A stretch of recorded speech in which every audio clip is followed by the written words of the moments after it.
আর সূরা হুজুরাত এর 10 নম্বর আয়াতে রব্বে কাবা বলে দিয়েছেন ইন্নামাল মুমিনুনা ইখওয়া, ঈমানদাররা সকলে ভাই ভাই। রাসূলুল্লাহ সাল্লাল্লাহু আলাইহি সাল্লাম বলেছেন, মুসলিম শরীফের 2586 নম্বর হাদিসের মধ্যে আছে, রাসূল বলেন আল মুসলিমুনা কারাজুলিন ওয়াহিদ, আল মুসলিমুনা কারাজুলিন ওয়াহিদ। পৃথিবীর সকল মুসলমানরা একটা ব্যক্তির মতন। ইনিশতাকা আইনুহু ইশতাকা কুল্লুহু, যদি তার চোখ আক্রান্ত হয় তাহলে পুরা বডি আক্রান্ত হয়।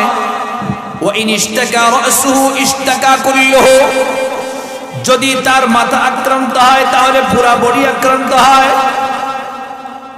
যেমনি ভাবে একজন ব্যক্তির চোখে আঘাত লাগলে পুরা বডি কষ্ট পায়, মাথা আঘাত লাগলে পুরা বডি কষ্ট পায়, ঠিক এমনি ভাবে সারা বিশ্বের কোন অঞ্চলের মধ্যে কোনো একজন মুসলমান যদি ক্ষতিগ্রস্ত হয় তাহলে সারা বিশ্বের মুসলমানদের কষ্ট পাওয়ার কথা, ক্ষতিগ্রস্ত হওয়ার কথা।